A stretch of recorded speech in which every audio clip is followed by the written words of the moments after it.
Avec Claude, il y a deux cas. Soit vous avez un projet totalement vide. Dans ce cas-là, votre folder est vide. Vous partez de zéro, pas de problème. Soit vous repartez d'un projet qui est déjà existant, qui n'est pas nécessairement dans Claude Code. Et dans ce cas-là, il y a une commande très importante à faire, c'est ce slash init. Le slash init, ça va faire quoi? Ça va aller lire ce qu'il y a dans votre répertoire, Claude Code, vous l'avez lancé Claude Code, comprendre le contenu, lire les fichiers README, etc. Et initialiser votre Claude MD, qui va être la Code Base Documentation. Donc ça va être le point de départ pour Claude Code pour les sessions ultérieures. C'est-à-dire que là, on est dans une session, si je ferme Claude Code et que je reviens, c'est en quelque sorte la persistance de ce qui aura été échangé, pas dans le détail, mais donc ça vous donne des informations persistantes sur votre projet et ça peut être mis à jour après. Donc ça, c'est vraiment la commande, le slash init, là, qui est une commande de base dans Claude Code qu'il faudra utiliser si vous repartez d'un projet qui n'est pas vide.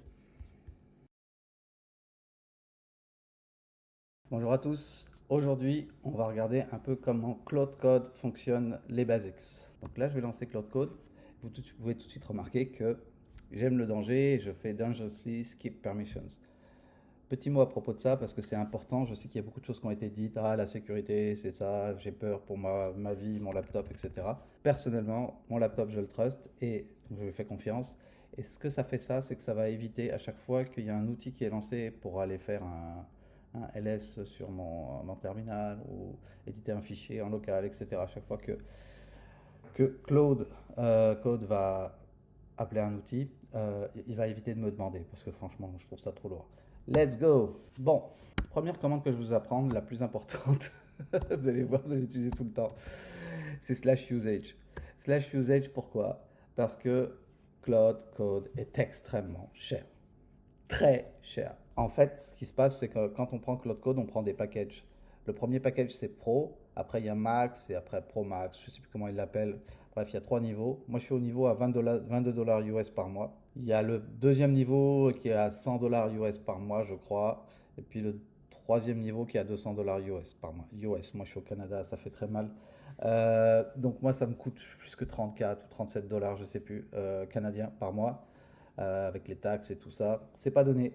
Alors, tel IQ, qui lui est le modèle le plus rapide et le moins cher, qui marche quand même pas mal, il faut le tester, mais qui a beaucoup de limites. Et bien entendu, il y a le modèle Opus 4.8 qui est le plus puissant. Par contre, on le voit là, déjà, et encore, ils font preuve d'un petit peu de transparence, mais ça change. Ils disent que c'est deux fois plus. Donc si j'utilise 4.8 sur un certain nombre de tokens, ça va coûter deux fois plus cher que le 4.6. Et le IQ, je sais pas, ils disent pas, il n'y a pas de transparence. Combien de fois il est moins cher que 4.7 et 4.6? Comme je vous dis, c'est totalement opaque et ça change régulièrement. Mais il en demeure pas moins que la hiérarchie reste la même. Opus, le modèle le plus cher et le plus puissant. Souvent, on l'utilisait dans les phases initiales de brainstorm, de design, etc. Les phases complexes d'implémentation. Puis les phases plus simples d'implémentation, on peut basculer sur Sonnet, voire au IQ, lorsque c'est possible. Chacun va jouer avec ses modèles, chacun va se faire son avis sur ses propres projets. C'est impossible de donner une règle générale. La seule règle générale, c'est que le 2, là, Opus, c'est le plus cher. Ensuite, il y a Sonnet et ensuite, il y a IQ. C'est à chacun d'expérimenter en fonction de sa consommation et de ses besoins. Donc, Cloud Code, c'est les skills. Les skills, c'est des sortes de workflows slash extensions de Cloud Code qui permettent à Cloud Code de faire des choses complémentaires. Il y a une meta skills je crois qu'il s'appelle le skill creator, qui permet de créer des skills.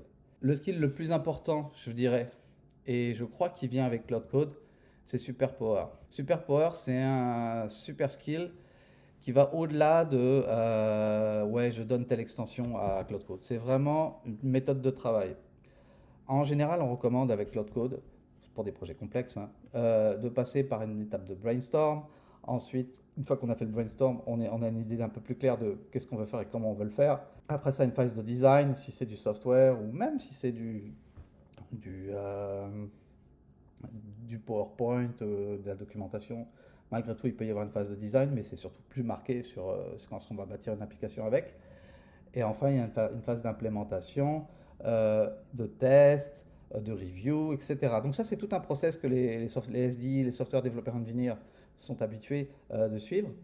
Et Super Power, ben, ça permet de faire ça. C'est comme donc ça aide vraiment beaucoup. Ça augmente la consommation de tokens, c'est certain. Ça rallonge un peu le temps aussi pour réaliser quelque chose, mais franchement, les résultats sont bluffants.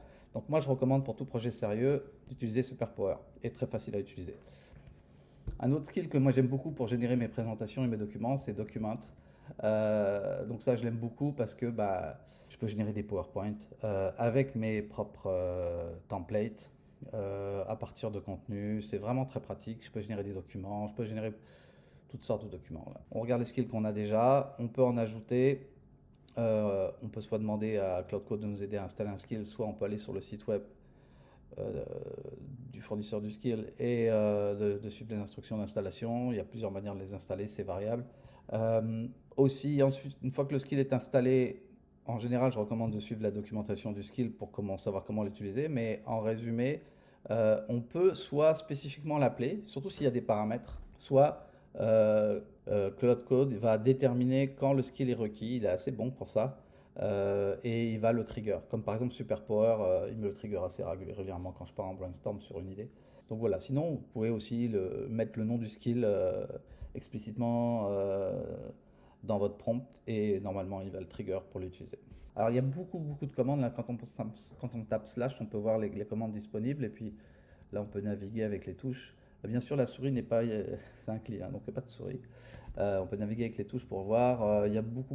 Il y en a beaucoup là. Moi, je vous recommande d'aller jouer un peu avec. Je ne vais pas passer à travers tous. Bon, je pense que ça fait un peu le tour des skills.